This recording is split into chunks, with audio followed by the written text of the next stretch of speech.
our eternal gratitude for your time, attention, and everything that you so generously give to us. This is the fourth session of Tat Padam, and and Maharaj is talking about Rani Rashmoni, and we will start this session with a peace chant, which Malavika will be doing. Om Shang No Mitra Shang Varuna Shang No Bhavattaryama Shang Na Indro Vrihaspatihi Shang No Vishnu Rurukramaha Namo Brahmane Namaste Vayo Tvameva Prataksham Brahmasi Tvameva Prataksham Brahma Vadishyami Ritang Vadishyami Satyang Vadishyami Tanmamavatu Tadvaktaramavatu Avatu Mam Avatu Vaktaram Om Shanti Shanti Shanti. Thank you, Malavika. Maharaj. Yes, thank you. As usual, let us begin with our Guru Pranam. Om Akhanda Mandalakaram Vyaptam Yena Characharam Tat Padam Darshitam Yena Tasmai Sri Gurave Namaha Harihi Om Om Namo Bhagavate Ramakrishnaya. Thank you, Juma, for the warm welcome that you extended, because we are our winter has set in here in Yelagiri. I do not know where other places, but we are having a beautiful winter starting. First, I think I owe an apology to all of you that last week we could not meet. As we have decided the last week's Sunday, but it was very strange experience I had going by train to Tiruchi and stay there in Tiruchi. By 2 o'clock I reach, and then I have this class from Tiruchi ashram. That's what I had planned earlier. But when I came to earlier, I understood the train was late by 6 hours or so. Then it increased to 7 hours. Then finally, when I came to Jolarpet station, it was 8 hours late. So waiting in Jolarpet station. Finally, the train came after 8.5 hours late, and then it reached, say by 8:30, it reached Tiruchi.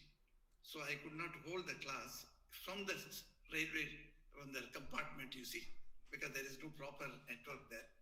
Otherwise, if it is a first class also, I could have done it also, the class. But then it was not possible. So that's why I said I owe an apology to all of you. But anyway, most of you have marked the days of this class. For that I'm thankful to all of you. We are proceeding with our study of the life of Rani Rashmoni.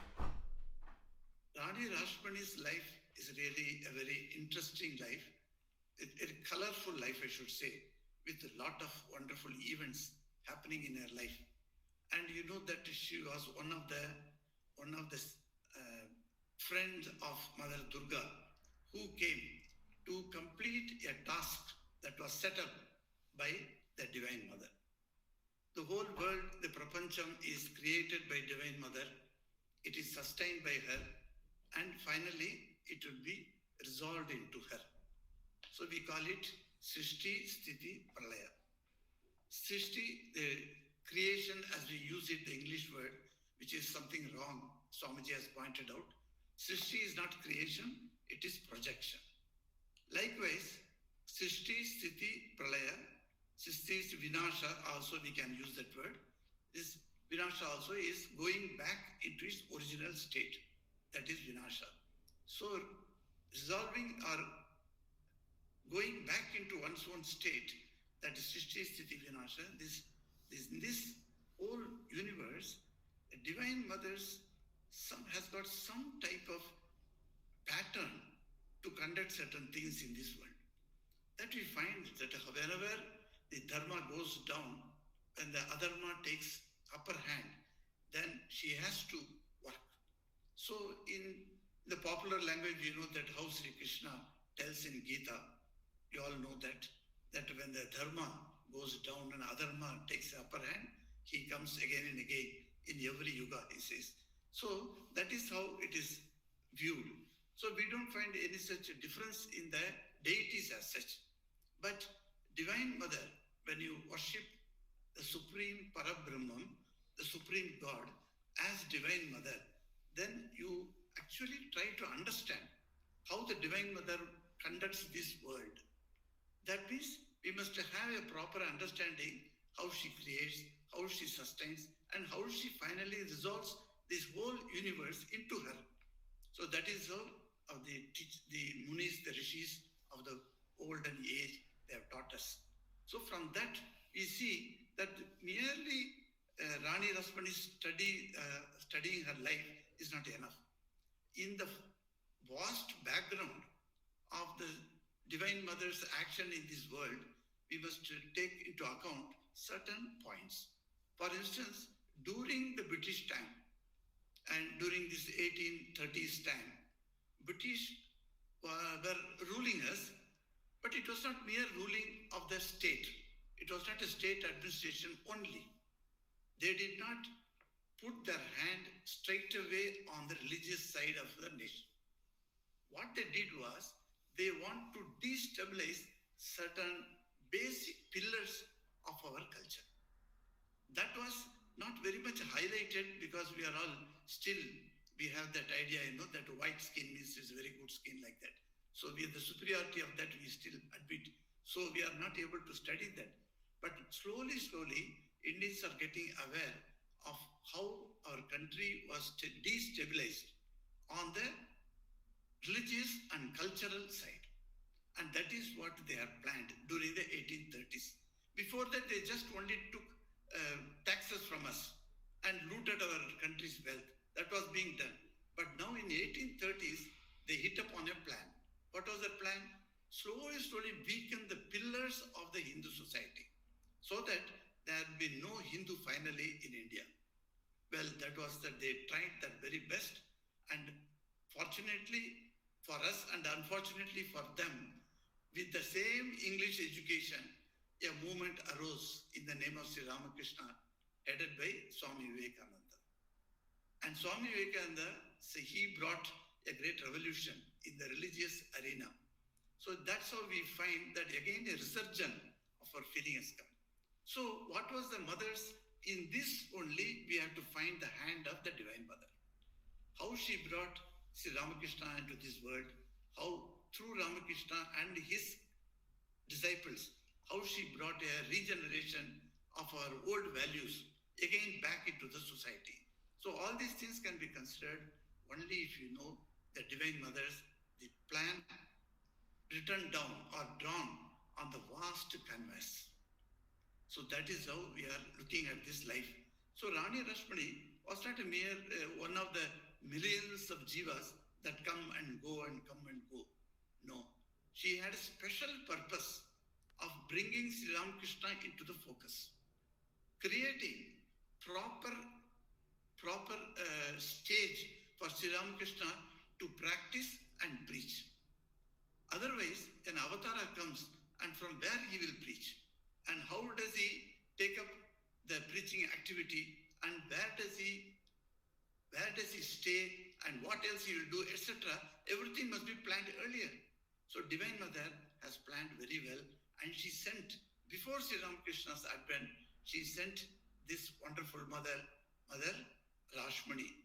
And Rashmoni she actually came to prepare only for Ramakrishna.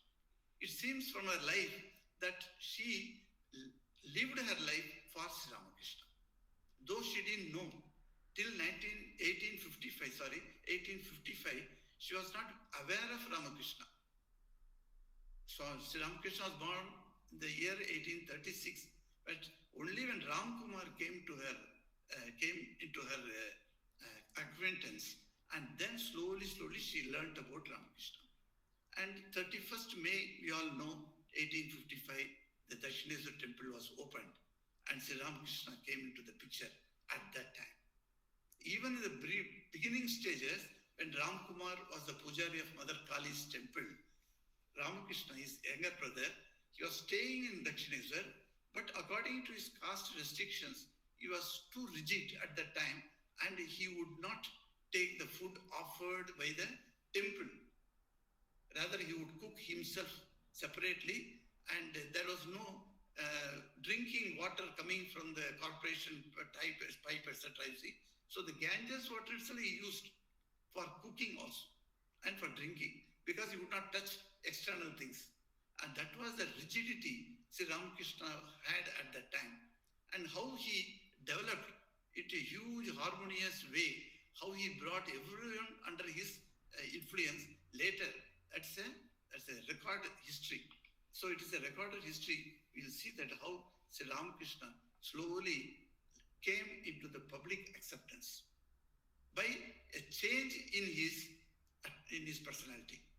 That's also wonderful to study in Rashmoni's place because Rashmoni's Dakshineshwar temple was the laboratory for the scientist Sri Ramakrishna.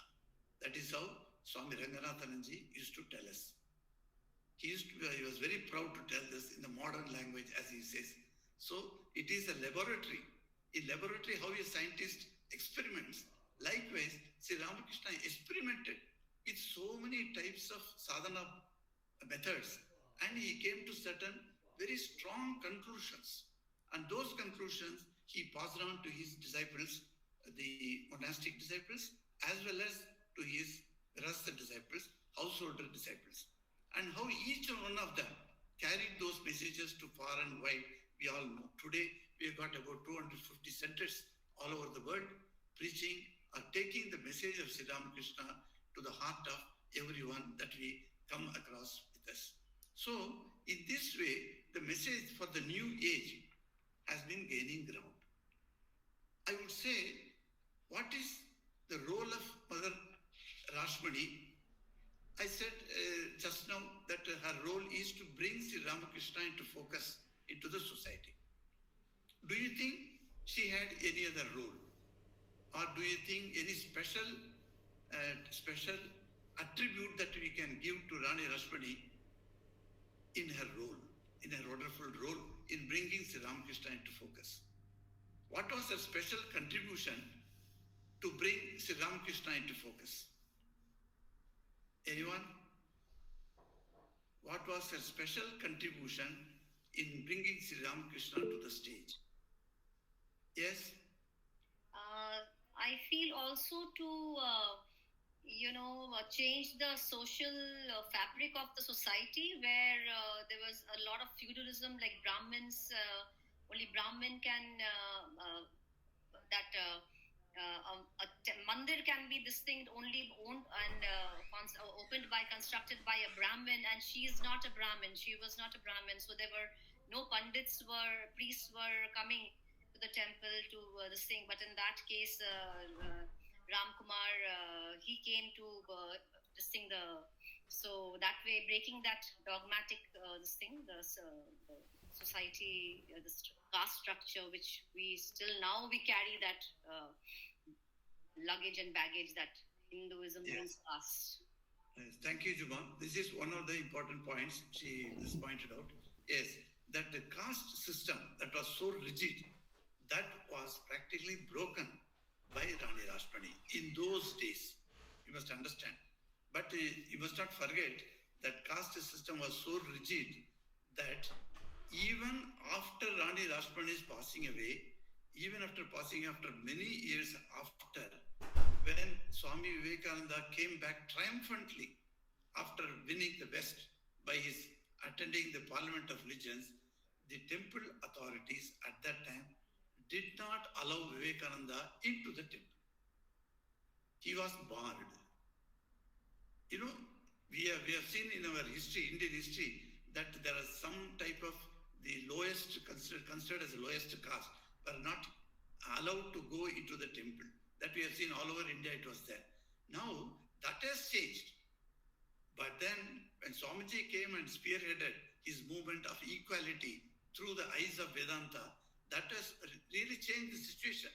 But he himself was barred from entering inside. And that was the rigidity that held that class of people who were managing Dakshineshwar. So that means you can understand Rani Rashmoni, who founded the temple, was not belonging to that class, but the later people who came from that class, they restricted others. That was also a very funny thing. But it was all to be broken down. Certain things that we created unintentionally, I should say. This caste system, I always say that don't confuse this jati with varna. So unless you separate it and look at it, then only we can understand the dynamics of the jati system in our country and how it is working. So in that way, when I see that Rani Rashmoni broke that caste system first. But don't you see that her main important contribution is to build the temple for Sri Ramakrishna?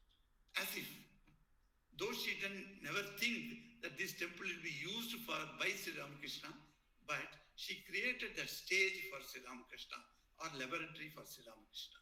So that was one of the important contribution of Rani Rashmoni.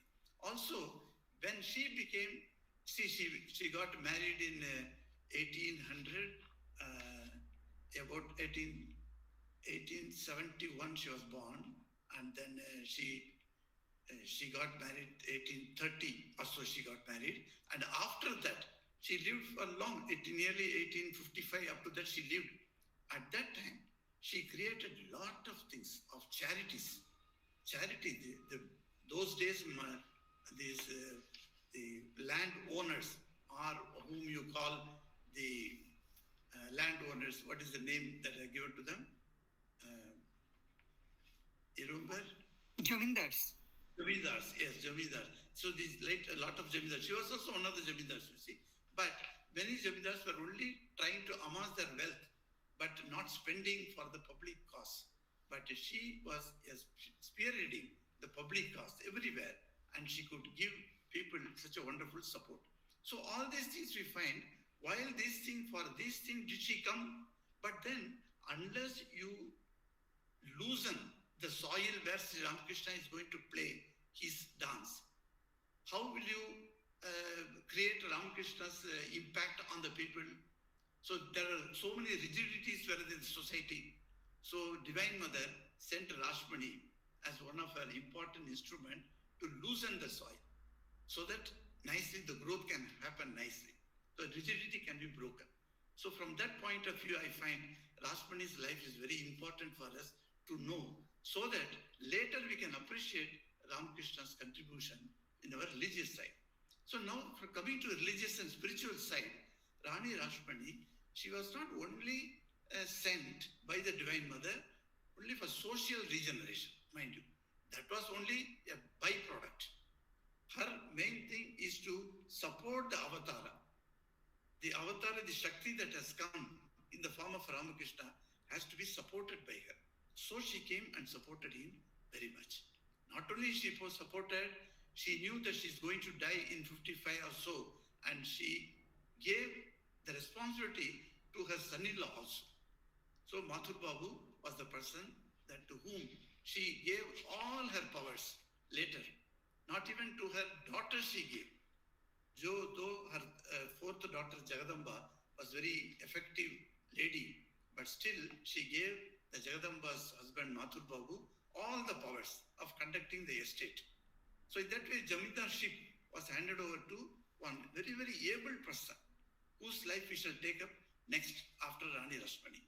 So you will find that how Mathur Babu comes and contributes to Sri Ramakrishna's advancement in his spiritual sadhana, and then in the ministration. While his mother-in-law was responsible for bringing Sri Ramakrishna, bringing Gadadhar Chattopadhyay, Choto Bamu, as Bhagwan Sri Ramakrishna, the same time her son-in-law brought Sri Ramakrishna into ministration. That means giving his teachings, spreading his teachings all over the world. So that's how his contribution was there. We shall see later that part. But now you see, last 3 classes, I think today is 4th class, as Juma said. So last 3 classes, we saw the background of Rani Rashmoni's arrival and her deeds, etc. So slowly, we are coming to the end of Rani Rashmoni's life. And in that, very few incidents have been noted here, though there are very detailed life in Bangla available. But the problem at that time for Rani Rashmoni and her employees in Dakshineshwar temple was Rani Rashmoni was of a different mindset, while the employees of the temple were of another type of mindset. So they couldn't understand Sri Ramakrishna properly. So when Sri Ramakrishna came in there and started doing his puja, and that was also accident, he was very much born in a Vaishnava family, you must note it.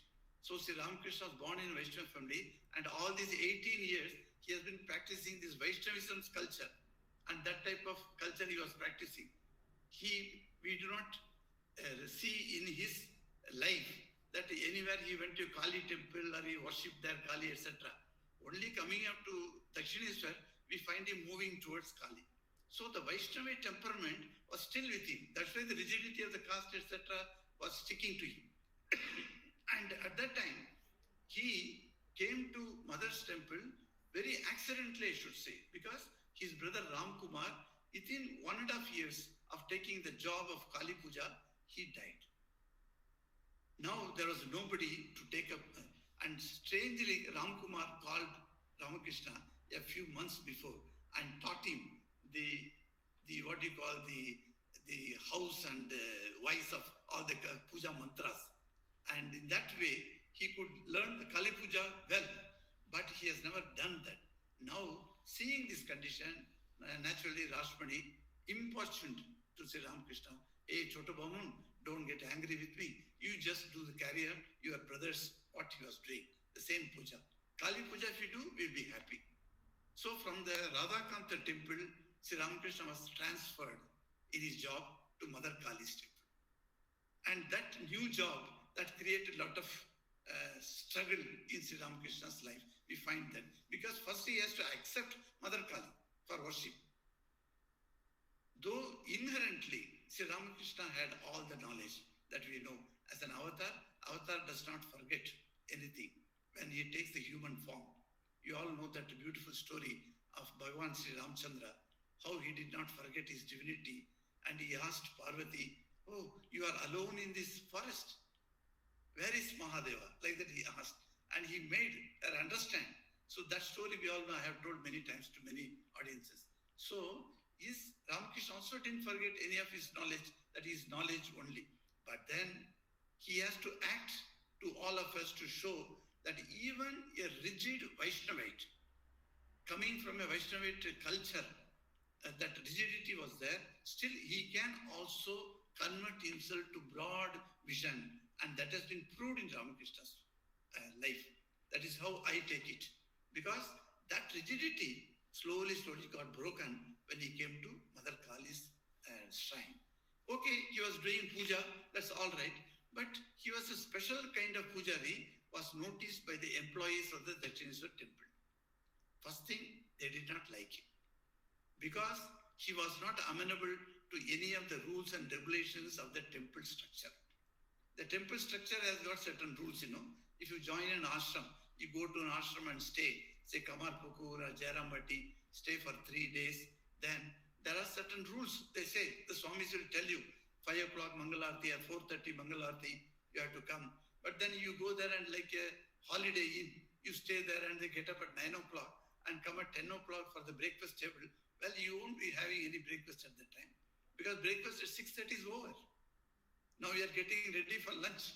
So that types of rules are there everywhere. So you have to understand. So none of these rules are applicable to Sri Ramakrishna as if, and he didn't care for any of these rules.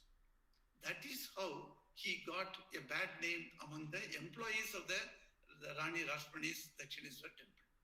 So naturally they were all against him. The Kachanji was against him. He never cared Sri Ramakrishna. He never gave respect to him. And once he kicked him also, that you can understand how troublesome the life of Ramakrishna was in the temple. We all now wonder at the Ramakrishna's grace, etc. But he had to undergo such struggles as an employee of the temple because he was paid a partly salary for doing the job of a pujari. So that he had. So you find that Sri Ramakrishna had a terrible life under the temple. But then his spiritual outpourings before Mother became such that he wanted to know whether Kali resides there or not. And how did he pray? He used to pray, "Oh Mother Kali, excuse me, I do not know whether you are there or not. Actually, you are there, I do not know. But if you are there, why don't you reveal to me?" That is a wonderful prayer. All the atheists should start with this prayer, I should say. If you don't believe in God, okay. But you address the God and tell, "Oh God, if you are not there, reveal to me. If you are there, then reveal to me." The revealing part, leave it to God, and He will beautifully reveal to you whether He is there or He is there.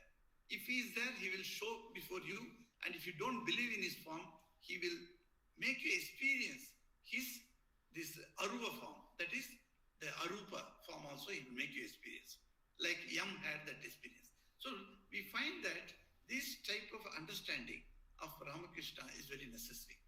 And these employees noticed how Sri Ramakrishna came into the temple. Sometimes he would come to the temple with wet cloth, just after the taking bath in the Ganges. And now when he enters the temple, so with the wet cloth, if you enter the Garbhagriha, everywhere water comes, from the cloth. And now they have to clean. One of the fellow that's sitting there, he has to clean that. So they'll say, the cloth is there, dry cloth is there, why don't you put the dry cloth? Well, he never cared for it because he is so urgent to do the worship of Mother Kali. He would come away and sit in that asana with that wet cloth. Now you can see how irritated the officials will be. We all like everything should be neat and clean. So if anything goes this side and that side, then we get irritated. That type of irritation they used to have. So naturally, slowly, they felt that this pujari is becoming mad. And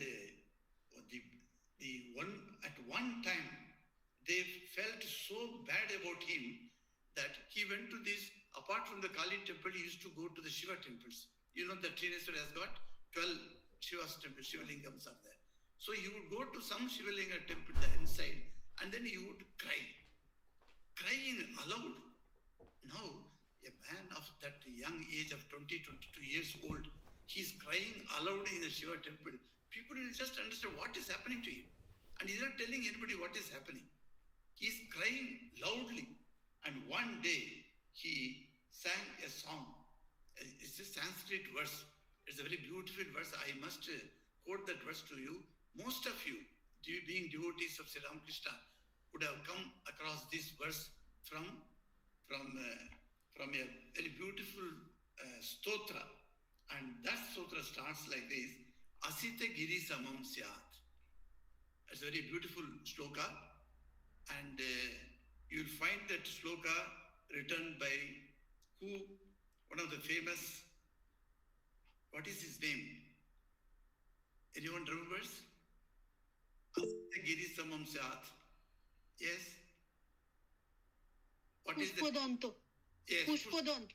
Yes. Pushpadanto. It is Shiva Mahimna Stotram. And in that 32 verse 32, you will see that Asita Giri Samam Syat Kajjalam Sindhu Patre Sura Taruvara Shaka Lekhani Patra Murvi Likati Yadi Grihitva Sharada Sarvakalam. And he says, Tadapi Tava Gunana Isha Param Nayati. O Lord Shiva, O great God, Isha, you are the controller of this universe. O the controller of this universe, that Tava Gunana, your glory, Param Nayati, you cannot be extensified. It cannot be finitely said. It is infinite. So, Tadapi, he says, even then. What is that even then? Even then, that's why see that beauty of the poetic way of putting it. Lord's glory cannot be condensed in mere words. You may write one word or two words. That's how Girish Ghosh says to Sri Ramakrishna. When Sri Ramakrishna asked on the 1st January 1886, he said, Girish, I find that you are talking about me so many things among the devotees. What do you understand about me?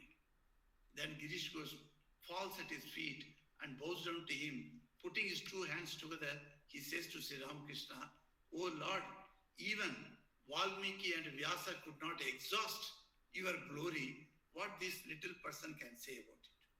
How beautifully he says. Valmiki and Vyasa could not exhaust the glory of God. Valmiki said the glory of God in his Ramayana. He did not exhaust it. That means there are some other glories which are still remaining to be discovered by us. Valmiki discovered a few portion only from the infinite glory of the God.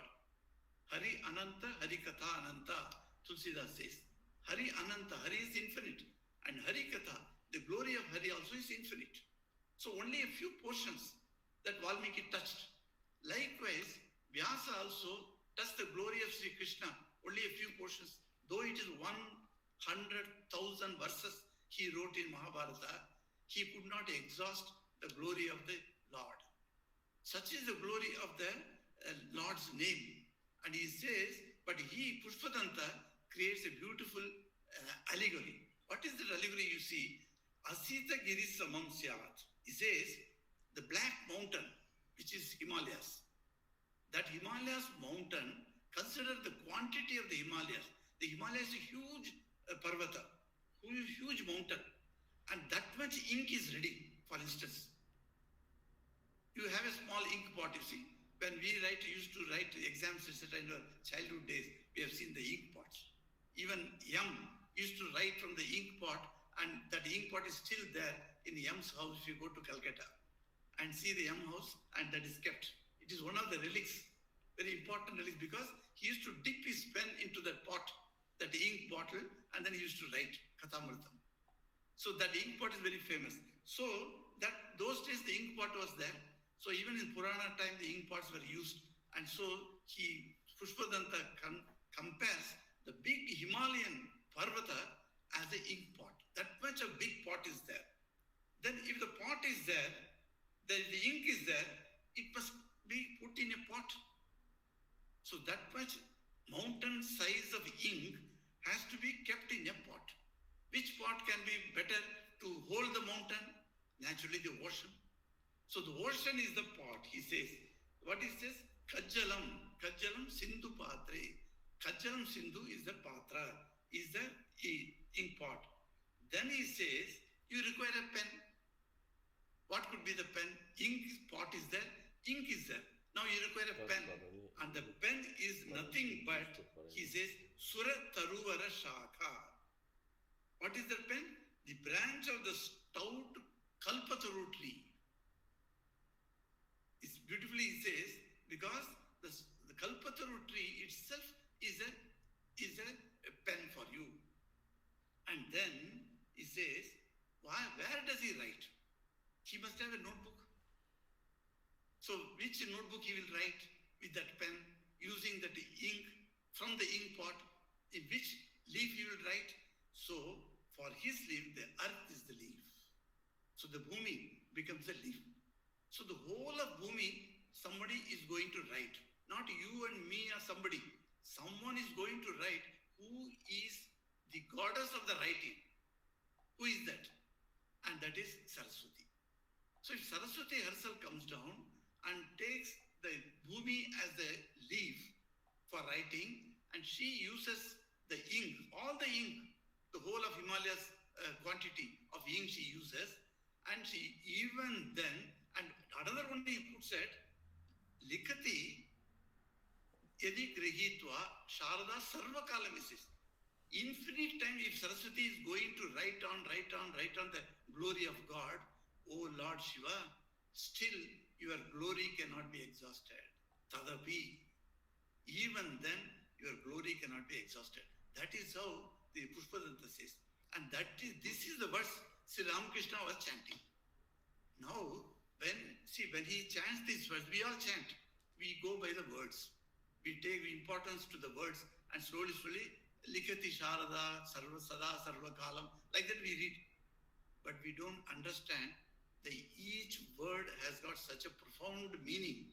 And when you go into the meaning of each word and how much your imagination is kindled to view the picture before your eyes. Just imagine, huge, this Prithvi is a leaf where Saraswati is sitting and she's writing all the time, not morning or evening or 1 hour, 2 hours. She is writing all the time, infinite line. And that Saraswati is writing in that ink. And still, he says, it cannot be exhausted. When Ramakrishna was singing this, he went into ecstasy. He could not contain himself, thinking of the glory of God. And in that ecstasy, he's crying and crying and crying. That cries only attracted all the employees of this Dakshineshwar temple. And they came, they thought, now this man has got his madness, has come to a complete circle. So it is now going to, so his madness is now confirmed. Now they were afraid. Each one employee came and they stood nearby the Shivalinga so that he doesn't jump over the Shivalinga and sit on Shivalinga's mata, you see. So they were all afraid that. Such was the fear of them that Ramakrishna is now going to jump and then he is going to sit on the Shivalinga. So instead of to remove him from that, they were all ready to pull him down from there. And then they decided his Paglapan, that is his madness, is complete now. So they informed him. And then Mathur Babu, on the instruction of his mother-in-law, he tells them, don't touch him, don't touch him. And then they abstain from touching him. This madness is what created a lot of problem for Sri Ramakrishna. Now without this madness, one cannot see God. In Tamil there is a beautiful verse is there. I'm not telling the whole verse because you won't be understanding. So just Aludal Peralave, 2 words I'm telling. If you weep for God, you will get God. That is how the meaning comes there. So if you weep, that weeping was never done by common people. We all never weep for God. We go to temple, we have beautiful, wonderful bhakti, and we can sit before God and we can understand bhajan, singing, and then doing all the rituals, etc. Okay. But do we ever weep for God? No. Weeping for God is not done.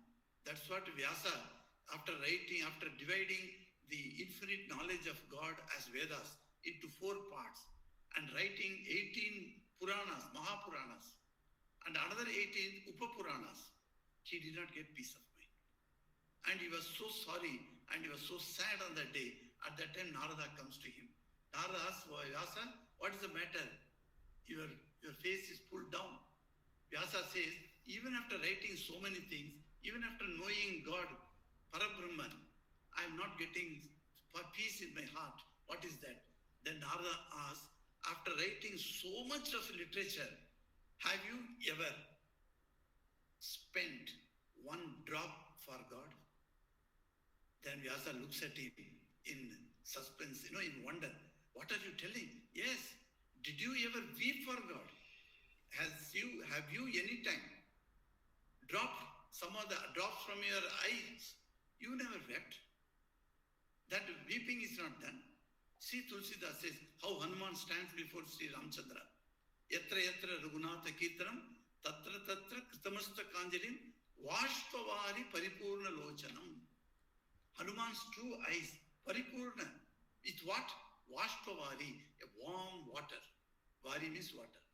Vashpavari was there in Hanuman's 2 eyes. Paripurnam, he says, filled with Vashpavari.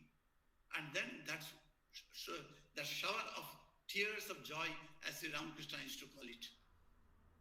So the tears of joy, did you ever let out 1 tear of joy for the God that you wrote about him? He said no. Then he says, write down now. Write down the glory of Hari. And that will be called Srimad Bhagavatam. And in that Bhagavatam, you write, while writing, you weep and weep and weep. Cry and cry and cry. Let your drops all come out. And that's how Vyasa got wonderful realization finally.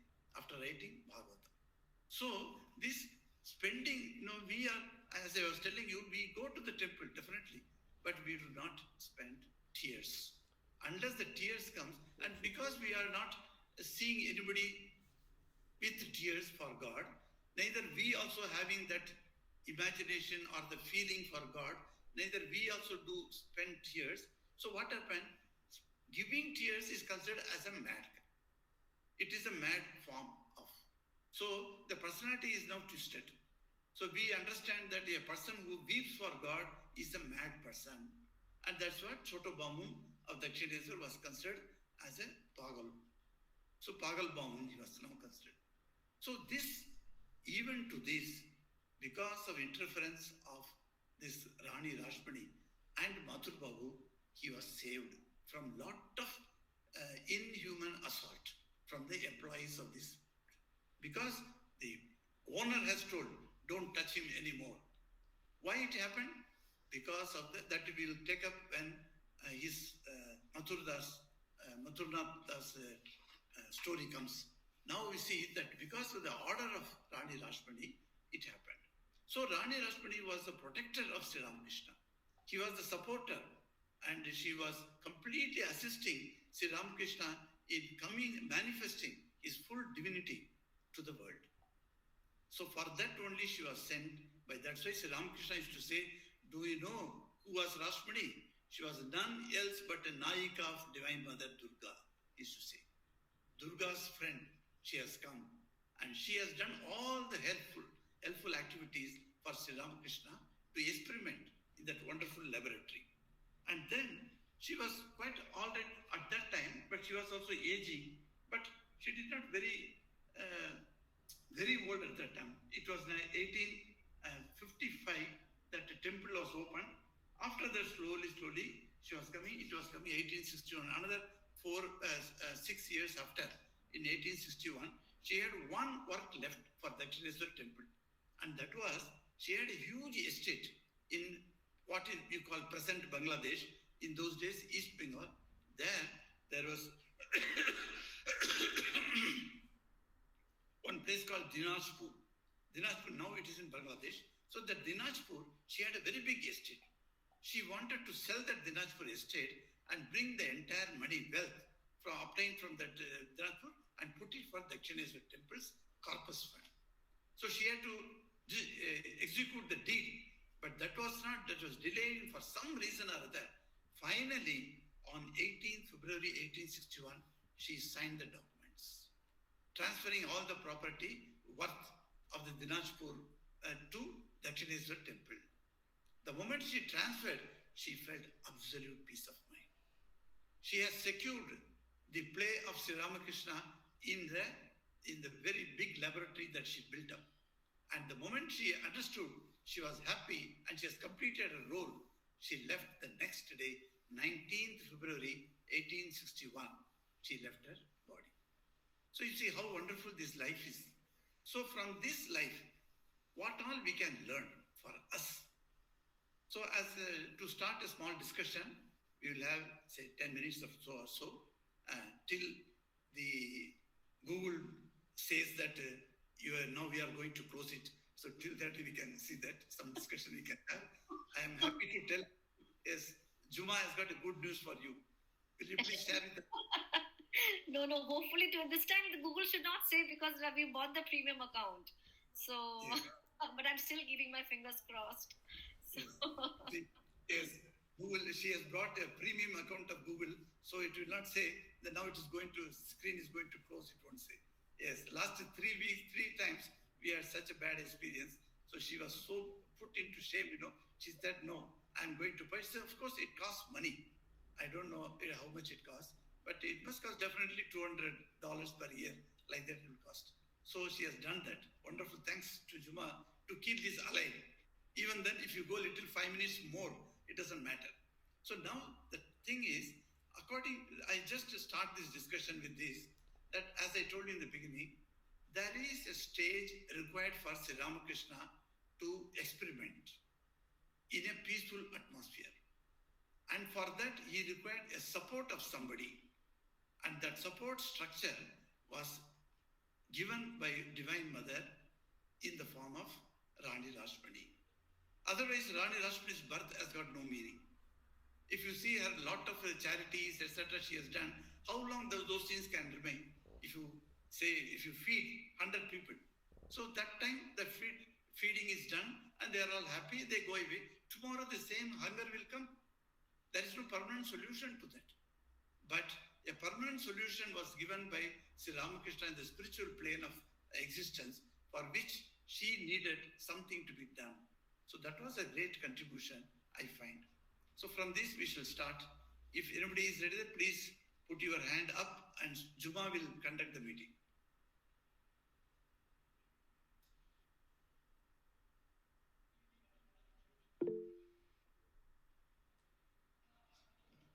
Yes, Malavika.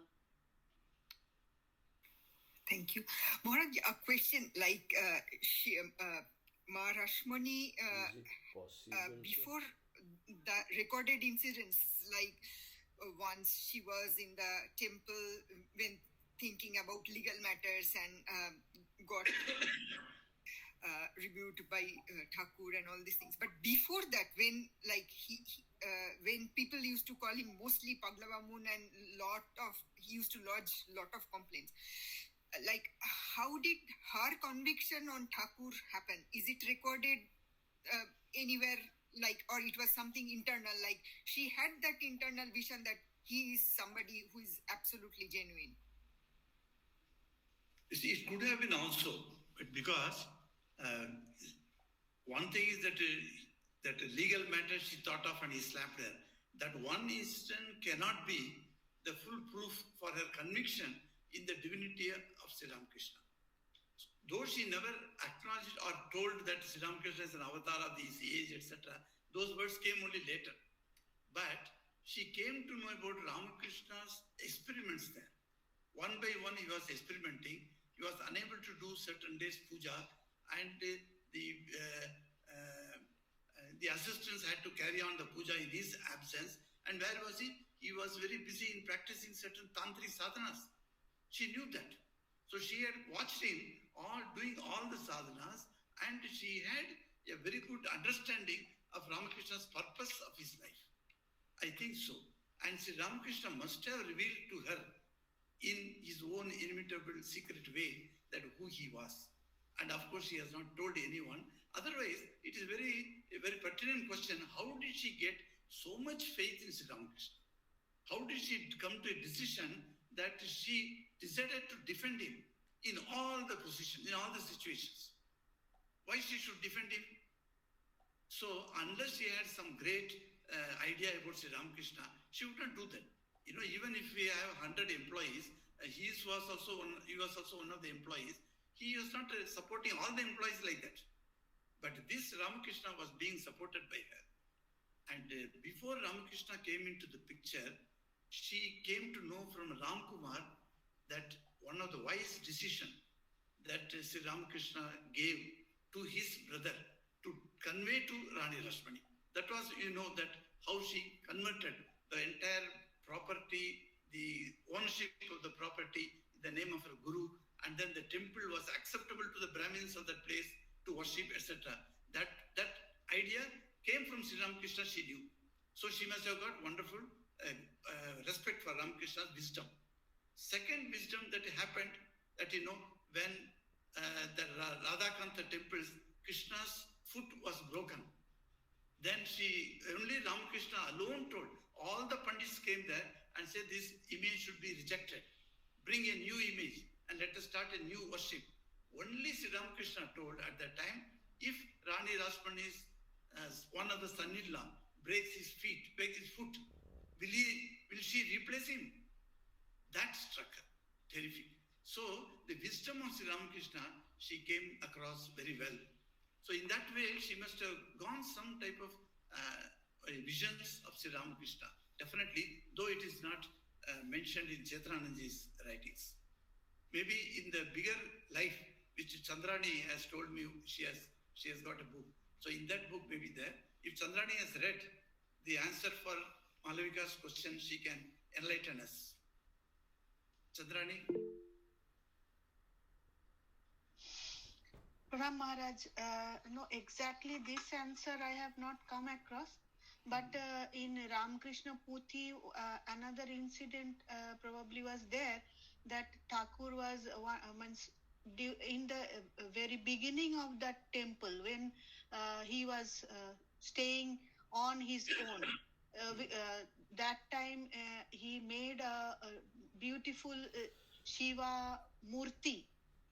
So and he was just worshipping that Murti when Mathur Babu came there by chance and saw that Murti, and that some type of it was so beautiful and the divinity was reflected from that Murti.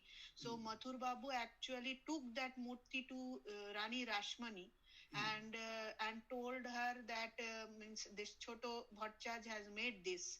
So means that much small murti, that the beauty and divinity and the means this qualities of Shiva was so much depicted. So must be the who have made this. He must have that what devotion or something. Then only he can made it. Yes. So, we also always wonder, seeing the creation, we are remembering the creator, as Swamiji calls it. So the creation of a beautiful Shiva Murti reminds us, who should have created this? A good poem is written by somebody, then who is the creator of this poem? We ask. So that man must have been great. Otherwise, this type of good poem cannot come out from his mouth. Likewise, she understood the worth of Sri Ramakrishna is much, much more than what others can simply think as a Choto Bamun Kiba, Choto Bhattacharya, etc. Those things are not that. So she had a higher feeling for Sri Ramakrishna. Yes. So, Sandhya ji, I think your hand is up. Would you like to ask something? No, actually, Malvika asked whatever I wanted to ask. So that doubt is clear. Oh, okay. So she put up the question. So whatever I wanted, so good. I think Mathur Babu watched Sri Ramakrishna many incidents, and he got that belief that he had something like, he projected Shiva's image also at times. Okay, I feel. Yes, that is Mathur Babu's. We'll take up later. Yes. Yeah. Now, your question is about Rani Rashmoni. Yeah. He must have conveyed it to Rani Rashmoni. Yes, that is what we all observations on Sri Ramakrishna. Yes, that's what we all assume. Yes. He must have revealed his divinity to her in some subtle form, which we are not aware now. So no recorded incident. S, I can see, has raised her hand. It's coming as S only. Maharaj, நான் ஒரு கேள்வி Maharaj. Okay. Rajeswari Kanchipuram. என்னன்னா இப்போ நீங்க பேசும்போது நம்ம கடவுள்கிட்ட உன்னை காட்டி எப்படி இருக்கு எனக்கு தெரியாது, உன்னை காட்டு, உன்னை நான் பார்க்கணும்னு சொல்லி குருமராஜ் கேட்கணும், அந்த மாதிரி கேட்டா கடவுளுடைய இது கிடைக்குங்கிற மாதிரி சொன்னீங்க. சோ அப்ப நாங்களும் அந்த மாதிரி கேட்கலாமா சஞ்சி? அப்படி கேட்டா கிடைக்குமா? So she is from Kanchipuram. To hear the name of Kanchipuram is a great thing. It's a Kanchi Kamachi's place, and she is Rajeshwari. So she has put a question. The question is that you told that Sri Ramakrishna used to pray to Mother Kali. I do not know whether you are there or not, you exist or not, etc. You reveal thyself to me. That was the prayer to him. So likewise, can we pray? Anybody can give some input? Should we also pray like that?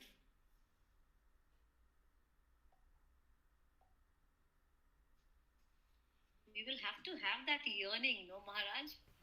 No. Yes. First thing is that he wanted to know actually whether she exists or not. The Lord exists or not. So he asked the Lord to reveal to him. Now, when we go to temple, when we think of God, do we have that type of sandeham? That type of dilemma? We all believe in God. We all believe in God. I went to Trichy, and went to several temples, Shiva temples and Vishnu temples. Both I went. And I had complete conviction, yes, they are there. Never I had to doubt. But you see, Ramakrishna's life should not be seen with one point of view. He has come to us from the complete 100% atheist to 100% believer. All the stages of that spiritual life is put in Sri Ramakrishna's harmonium box. Consider Sri Ramakrishna's harmonium box. From Sa to Ni, all the swaras are there. That's how we should see. Yes, if you have any doubt any time about the existence of God, where you worship, you must say that. You must pray like that. Yes. In that case, our mind will be free from the worries about that we have not done something wrong. We'll ask, suppose you go to Karpaswamy temple and you think Karpaswamy would not have existed. Then you have to pray to Karpaswamy. Oh Lord, you are appearing before me as a Karpaswamy and please reveal whether you are there or not. Yes, that prayer is very good prayer. Actually, all the prayers in Kathamrita, Swami Madhavananda used to tell us that the prayers are meant for us to follow how to pray. Because we don't know how to pray also. We think prayer means only asking. That is not prayer. So, there are asking prayers are there. There's a petitionary prayers are there. There are different kinds of prayers are there. So prayer means prarthana. Prarthana means ask. No, that is not that. Simply telling the glory of God also is kind of prayer also. So there are many kinds of prayers. So you use that prayer whenever it is required. Rajeshwari Amma, I think she has another question. Do you? No, she has put off that. She has not put off the hand. She's put up. Remove the hand. Maharaj, நான் கேட்கணும்னு நினைச்சது என்னன்னா, இப்போ நான் பார்க்கணும் கடவுளே ஒண்ணு, எனக்கு ஒரு தரிசனம் கிடைக்கணும் அப்படின்னு சொல்லி குருமராஜ் வந்து காளிமா கிட்ட கேட்டு அம்மா தரிசனம் கிடைச்சது. லைக் தட் இப்ப நான் பார்க்கணும் அப்படிங்க அந்த பிரார்த்தனை வைக்கும் போது எனக்கும் அந்த தரிசனம் கிடைக்குமா? Yes, கிடைக்கும். I should say her question is, if like as Sri Ramakrishna prayed to Mother, please give me your darshan, he got it. So can I pray? And if I pray, will I get? I said yes. Aludal peralame, I said, if you weep, you will get, definitely. Thank you, Swamiji. Thank you, Maharaj. Pranam. Anybody else raising his or her hand? Juma, watch it because I can't watch after 1 second. Yes, so Maharaj, I have a question. You had mentioned while talking that you had mentioned one sentence. You had mentioned saying that Rani Rashmoni knew that she was going to die soon, so that is why she prepared Mathur Babu. So did she know that she is going to die, or when she is going to die? No. See, the desire, the death sometimes come very unannounced. But a few evolved people are there, spiritually evolved people, they can sense when they can leave their body. So like that, otherwise, she was not interested to hand over in 1836 at that time, or after the building was built, the temple was built 1855. She never cared for anything. She never put Mathur as one of her. Some other competent man of that area in Calcutta, he was also a jamindar, big jamindar. He had an eye on the whole property of Rani Rashmoni, and he offered his services as manager. You know, luckily, Divine Mother prevented that. So the property did not go out of her hands. And then when her daughter died, the Kamala who was married to Mathur Babu died, she told Mathur Babu, why don't you marry my youngest daughter? And she kept Mathur in the family, you know. That was also a very wise decision that she did. So that question doesn't arise, yes. She must have understood after her, Mathur is the best person to do this job. So she did have okay, all right. Yes. Thank you. Any other questions?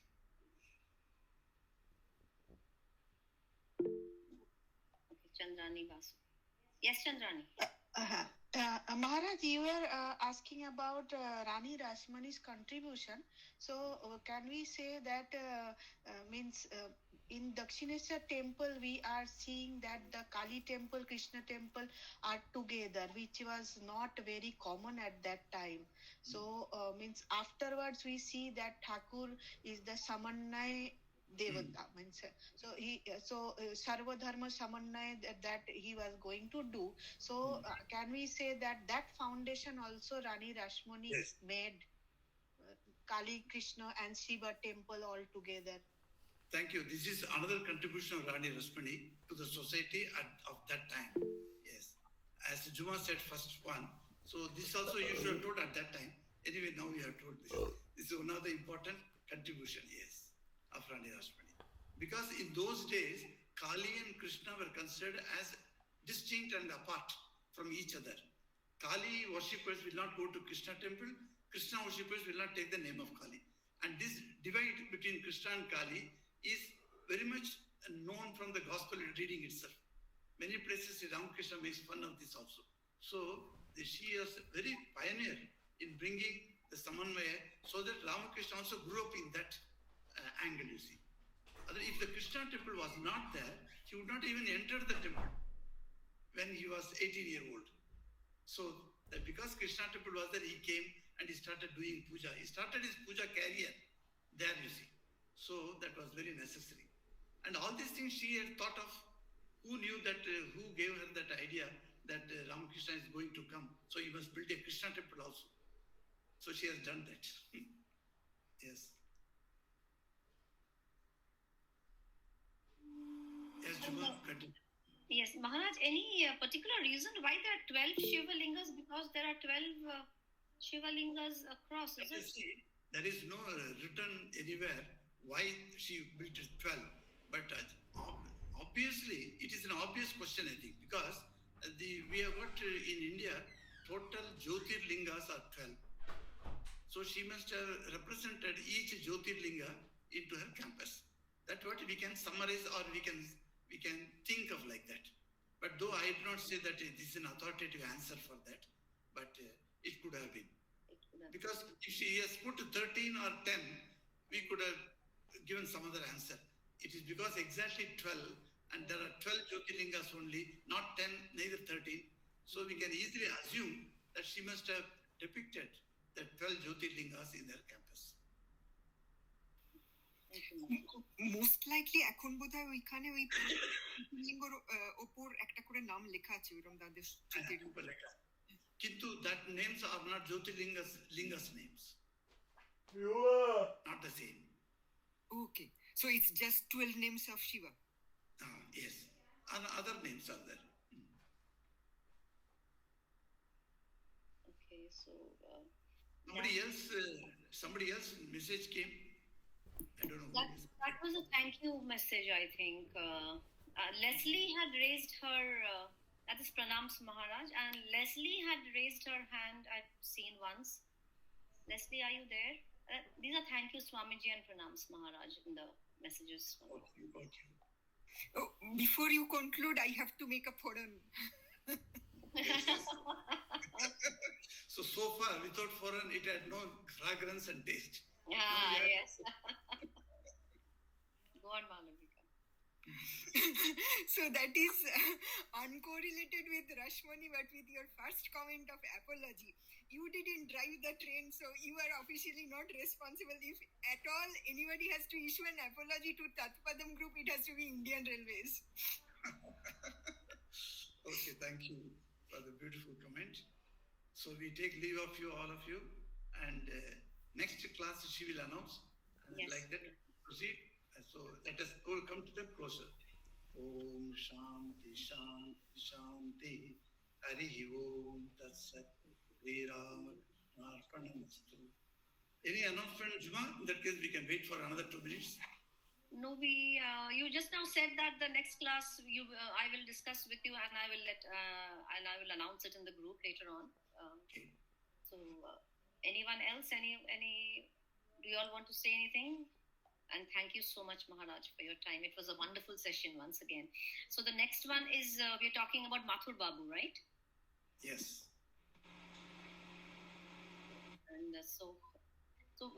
Maharaj, will we be having the second class? We are going ahead with that two classes in a month. Is it possible in December? I'm thinking, because December has come already, still I'm thinking we will see in January. So in December, when are you going to have December last class? At that time, I will announce it for January, whether we can have 2 classes in a month. Okay? Okay, so December, no more classes. No. No more December. No, only one is there, the last week. That is 31st December. Or 31st December we'll have, right? Yes. Yeah. 31st we shall have. Yeah, okay. Okay, thank you all. Durga.